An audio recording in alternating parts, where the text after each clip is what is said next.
Fala, meus amigos e amigas flamenguistas, estamos aqui trazendo mais um vídeo no canal nesse pós-jogo do Flamengo após uma boa vitória em cima do São Paulo pelo Campeonato Brasileiro, que deixou a equipe mais líder ainda do Campeonato Brasileiro, agora com 27 pontos, 3 pontos à frente do segundo colocado. Enfim, estou trazendo esse pós-jogo aí dessa grande vitória do Mengão. Se inscreva no canal, deixa seu like, sua opinião aí nos comentários e vamos para o vídeo. Boa noite, Felipe. Rodrigo Cerqueira, do Grupo Globo. O Flamengo conseguiu uma vitória importante para se manter na liderança, mas eu queria perguntar para você sobre o Pedro, o que de fato aconteceu, a sua percepção, a sua análise, e se você conta com o Pedro do próximo jogo, como é que está essa situação. Obrigado. Bom, óbvio, perguntar. O que aconteceu foi que o comportamento e a atitude do Pedro durante a semana foi lamentável. Beirou o ridículo para mim. E, evidentemente, que o Pedro tem os seus problemas pessoais com a diretoria, com o clube, problemas dele. Ele não é de agora que ele vinha treinando mal, vem durante um tempo, só que essa semana ele realmente rompeu, para mim, com um princípio claro que nós temos como comissão e o grupo de jogadores tem, que é a cultura de treino.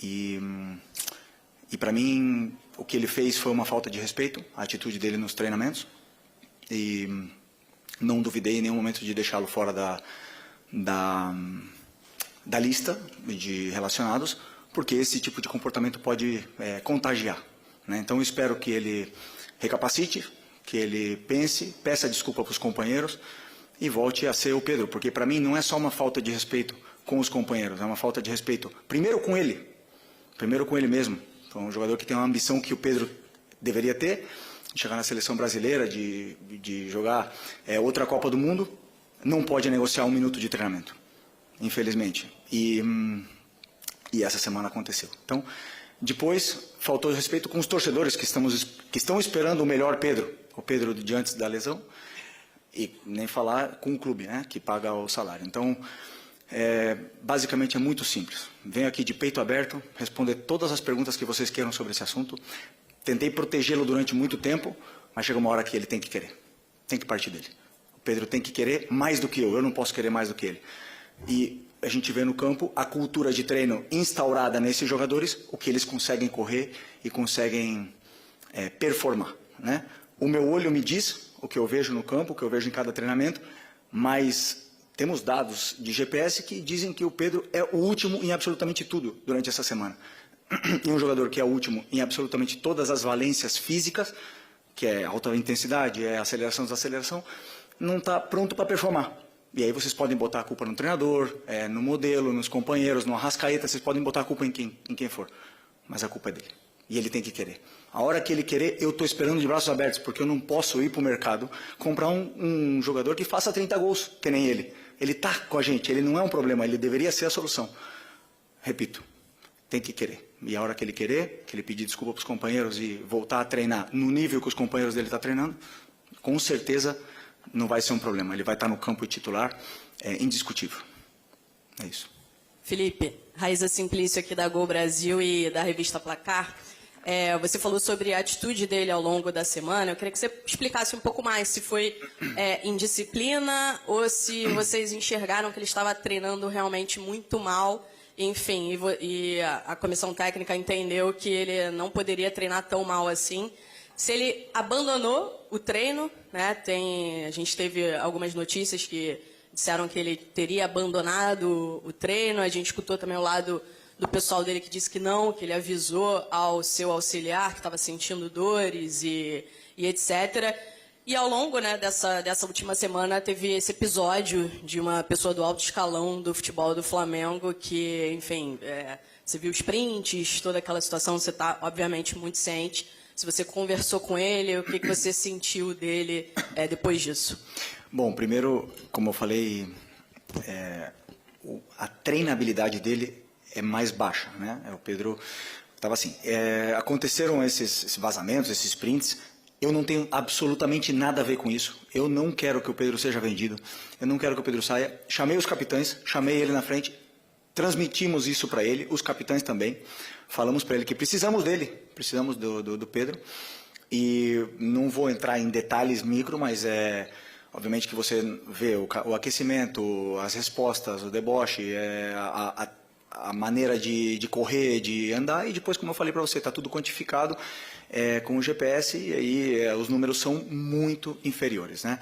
Como você falou, um episódio de abandonar, como nós temos mais do que 20 jogadores, alguns jogadores ficam fora de algumas atividades. Por exemplo, se eu fizer um treino específico de 10 contra 10 e nós temos 23, 24, são 4 jogadores que têm que fazer algum treino alternativo, um complemento, alguma coisa, né? Então, no caso dele, também por estar muito abaixo, eu teria que complementar, e ele saiu e alegou realmente que estava com problemas, na qual também é ruim do mesmo jeito, né? Mesmo se fosse não foi indisciplina, porque ele avisou, como você falou, mas como eu falei, números muito abaixo dos outros, e não consegue acabar o treino. Então, tudo isso aí leva com que o Pedro não se coloca na convocação, não se coloca nessa lista e não se coloca à disposição de competir por uma vaga no time. Esse 2-0 do Flamengo contra o São Paulo. Olha, Felipe, boa noite para você, para o Silas, para o Breiner, para o Fã Esporte conectado com a gente aqui dentro do Equipe F. Acho que ficou até barato. Estava ouvindo a análise do Silas, também do Breiner sobre o jogo.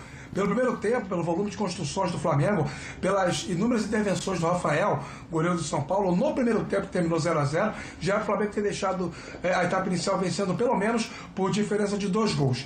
E depois do gol do Luiz Araújo, aos 16 minutos do segundo tempo, é que o São Paulo tentou minimamente jogar um pouco mais. Houve uma mudança no comportamento dos alas na virada do primeiro para o segundo tempo. O Cedric e o Enzo se soltaram um pouquinho mais ao ataque, mas nada que causasse uma alteração macro no cenário do jogo em si. O Flamengo seguia sendo imponente, propositivo, presente com muita gente no campo de ataque, e em algum momento o espaço vai aparecer, né? E graças ao talento do Luiz Araújo, ele apareceu, não tinha como o Rafael pegar aquela bola para fazer 1-0. E aí o São Paulo precisou reagir, o Flamengo teve o benefício do contra-ataque, desperdiçou várias oportunidades de usufruir mais do espaço que o São Paulo estava ofertando a ele, e no finalzinho chegou ao segundo gol, fechando a vitória por 2-0, que o mantém líder do Campeonato Brasileiro após aí a rodada deste sábado. O que dá para dizer é que o Flamengo aproveitou bem esse período pós-mundial, porque o Felipe Luiz conseguiu encontrar soluções preliminares para 2 ausências bem relevantes, Pulgar e Gerson. E pelo lado do São Paulo, me preocupa um pouquinho a postura. Nada contra o esquema tático de 3 zagueiros, 2 volantes, não é isso. Mas achei o São Paulo excessivamente ausente do jogo com a bola, viu, Felipe? Não, você toca num ponto, a gente vai falar, a gente vai começar exaltando essa vitória do Flamengo, mas eu estou muito fazendo um comparativo. Se o São Paulo tivesse o Textor, o Crespo teria problemas. Porque o Textor disse, não, o Botafogo se comportou com o Palmeiras como foi com o PSG. E aí o São Paulo se comportou com o Flamengo como se fosse o Bayern de Munique. Mas também acho que há uma diferença importante. Mas, de fato, primeiro tempo São Paulo não jogou. Foi um ataque contra a defesa, mas aí tem muito do mérito do Flamengo. Vamos ao Maracanã para se entender com o Pedro Torre. Pedro, tivemos um público muito grande por aí. É o pós-mundial. Então, tem a vitória? Tem. Tem os 3 pontos? Tem. Tem a liderança mais frouxa, né? mais folgada para o Flamengo? Também. Mas tem a volta do Mundial pela primeira vez no Maracanã, um jogo, né? A retomada. A história do Pedro e do Felipe Luiz, para a gente entender se isso foi algum assunto na arquibancada, quando eu digo assunto, de uma torcida que ou apoia o Felipe Luiz ou que pede o Pedro. Como é que foi todo esse Maracanã nessa belíssima vitória do Flamengo? 2-0. Pedro, boa noite para você. Tudo bem, Felipe? Um grande abraço para você, um abraço para todo mundo do Equipe F, quem acompanha a gente de casa agora, enfim, quem acompanha de qualquer lugar, né? Hoje em dia dá para acompanhar de qualquer lugar, Disney+ facilmente. Então, um grande abraço a todos. Agora já estamos na batida aqui, tá rolando um funk, a torcida do Flamengo vibrando muito empolgada até, depois do gol do Wallace, principalmente, o que sacramentou a vitória de 2-0 aqui no Maracanã. E você falou um público muito bom, realmente. Só para passar aqui, para ter ideia do público bom, 67 mil 359 presentes e 63.330 pagantes. Então, um público bem grande aqui no Maracanã, Maracanã lotado, o pessoal fazendo uma grande pressão. E você falava da questão do Pedro. O Pedro apareceu por aqui, estava na beira do gramado antes do jogo, bermuda, boné, estava observando ali, conversando com pessoas da equipe de comunicação do Flamengo, seguranças, observando a movimentação, mas não houve, pelo menos do que eu pude perceber, porque os alto-falantes do Maracanã são assim, num nível assim, que às vezes não dá para conversar com a pessoa que está do lado, mas a gente tenta observar, enfim, não houve nenhuma movimentação de torcida no sentido de Pedro, pedindo Pedro, algo nesse sentido, e nem algo no sentido de criticar o Felipe Luiz, alguém da diretoria, não houve nada disso. Foi mais focado mesmo na torcida, no geral, em apoiar o time para esse retorno de campeonato brasileiro, o Flamengo tentar de todas as maneiras aí retomar as vitórias e voltar com a liderança, tentar amenizar esse ambiente. Foi uma festa muito grande mesmo que aconteceu aqui no Maracanã, então torcedores empolgados nesse sentido, e mesmo quando o Flamengo tinha dificuldade na pontaria, né, porque poderia de alguma maneira o Pedro fazer falta nesse sentido, a torcida balançar demais, gritar o nome dele de alguma maneira de protesto, não houve isso. O Plata perdeu um gol no primeiro tempo, o Flamengo perdeu algumas chances importantes, foi para o intervalo com 0-0, mas não houve nada nesse sentido. Então o Felipe Luiz apoiando, batendo palma para os jogadores quando perdiam chance, tentando de qualquer maneira incentivar os atletas dentro de campo e pegar alguma oportunidade. Então ele depois colocou o garoto Wallace, ele fez o gol ali no rebote, como centroavante típico mesmo, enfim, e sacramentou essa vitória de 2-0. A temperatura a gente vai sentir mais depois pela coletiva agora, pela zona mista, como é que isso afetou, mas de certa maneira ameniza já uma vitória de 2-0 em liderança do Campeonato Brasileiro, dá aquela acalmada no ambiente. Se tivesse um resultado negativo, aí sim balançaria demais. Mas a torcida do Flamengo, agora a arquibancada, olha aqui para trás, a arquibancada já bem mais vazia, escoou legal, o pessoal sai daqui com um sorriso de orelha a orelha. Felipe. Valeu, Pedro. Qualquer novidade por aí, só chamar. Sei que tem todo aquele trabalho coletivo, a zona mista e tudo isso. Você, fã de esportes, vai acompanhar aqui na ESPN e também no Disney+. Turma, vamos lá. Flamengo, eu acho que tem essa questão que o Rafa trouxe da ausência do Gerson, que é definitiva, ele saiu do clube, e a do Pulgar, que é por um bom tempo pela sua lesão. Como é que a gente viu o Flamengo nesse sentido? E o setor ofensivo, sem ainda trazer o Pedro, embora eu vou querer ouvi-los sobre a situação do Pedro e tudo mais, esse setor ofensivo é o mais móvel, que parece mais competitivo, na visão do Felipe Luiz, Plata, Bruno Henrique, Luiz Araújo, meiuca e ataque. Começa aí, Breno, vem junto Silas e Rafa também. Então, vi como uma escalação interessante do Felipe Luiz, uma boa proposta, né, para suprir a ausência do Gerson, adiantar o Jorginho, que tem mais qualidade técnica, tem mais visão de jogo, característica diferente, o Gerson tem mais força, ele consegue arrastar mais a marcação, tem até o drible, eventualmente quando jogava aberto pelo lado direito, mas o Felipe Luiz vai moldando de uma maneira diferente, mas não dá para dizer que o Flamengo não tem opções. Felipe conseguiu encontrar uma situação ideal para o meio-campo. Na frente, eu vejo que não tem mistério, Felipe. Hoje, a realidade o Pedro é banco do Flamengo. Para mim, pode até variar de um jogo ou outro quando voltar, quando aparar as arestas, mas a realidade é que, para a ideia do Felipe Luiz, para o que o time joga, e principalmente nesse sistema, eu vejo Plata, Bruno Henrique e Luiz Araújo como a formação ideal. E aí resolve um problema do lado esquerdo, porque o Bruno Henrique volta a jogar na posição ideal, mais aberto, e hoje, em determinados momentos, no primeiro tempo, o Bruno Henrique lembrou aquele Bruno Henrique Prime de 2019.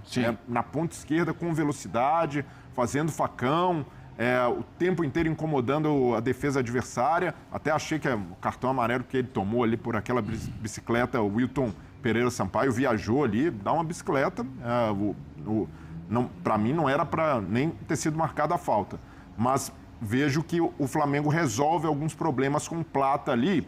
E você falou, Felipe, da criação do São Paulo. São Paulo criou pouco, mas o Flamengo, quando joga no seu nível habitual, é um time que joga e não deixa jogar. O Flamengo não tem a melhor defesa do Campeonato Brasileiro à toa. E a gente viu isso no Mundial de Clubes também. É um time que tem a bola, tem volume e quando perde, os caras desesperados para roubar.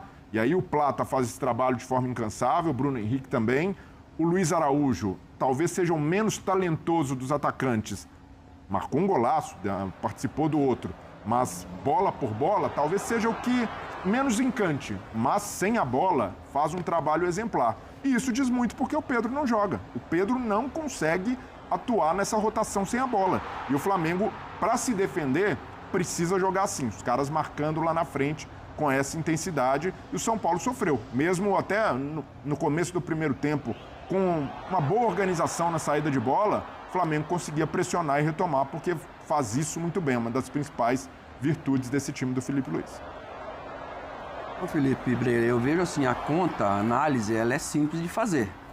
Se você pega Jorginho faz gol? Faz gol. O Alan não. Mas e aí, Luiz Araújo? Faz gol. Arrascaeta? Faz gol. E o Arrascaeta nem jogou tão bem hoje, hein? Bruno Henrique, faz gol? Faz gol. O Alacian, faz gol? Faz, tanto que fez gol.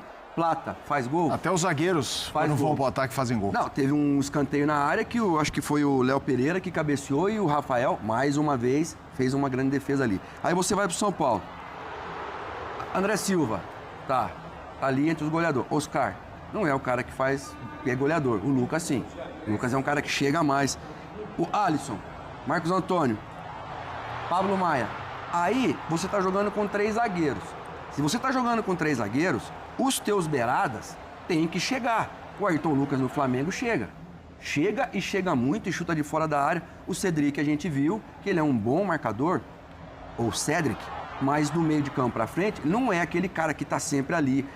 A gente olhando um pouco pra Copa do Mundo de Clubes, o Hakimi fez uma jogada, ele é marroquino, né? Sim. Do Paris Saint-Germain contra o Bayern de Munique. Absurda a jogada que ele fez. Contra o Bayern de Munique. Ele dribla todo mundo. Lá pela direita, rola e o Dembélé de direita vai e faz o gol. Então, quando você está jogando com ala, os alas precisam ser parte, assim, muito integrante do ataque. Aí a gente vê o lance do Cedric, tinha um jogador ali, não sei, acho que é o Marcos Antônio que está ali pedindo a bola, ó. Do lado do YouTube Pereira ali, ó, e ele não passou. Mas dava pra chutar melhor, né? Não, aquela bola. Até acho que ele podia chutar. Bola, mas você tem que tirar. Tanto que o Wesley faz uma jogada parecida, dribla pra dentro e tira no chão. O Rafael faz outra linda defesa. Sim. Então, assim, a conta e a análise é simples, é essa. Você tem no São Paulo um jogador que tem gol, que é o André Silva, e os outros todos, 1, 2, 3, 4, 5, 6, incluindo os 2 alas, que não tem gols. O melhor Palmeiras que a gente viu jogar nos últimos anos, todo mundo fazia gol, só o Everton, goleiro, que não fazia gol. Os zagueiros faziam gol, os 2, os atacantes todos faziam gol, os volantes todos faziam gol. Então, eu acho assim, quando você está numa situação como essa que o Crespo está vivendo hoje, o Luciano estava fora, né, por cartão, o Lucas Moura está por lesão ainda, mas vocês têm os meninos lá. O Ferreirão também estava fora, acho que por lesão, alguma coisa assim. Ou seja, quando entrou o Ferreirinha, melhorou o São Paulo, porque o Ferreirinha também tem gol, mas era muito pouco e o Crespo vai, sabe? Eu critiquei a saída do Zubeldia, porque eu achava que não era o Zubeldia, e eu também acho que não vai ser o Crespo agora que vai dar, que vai resolver os problemas do São Paulo, porque os problemas do São Paulo estão dentro do campo.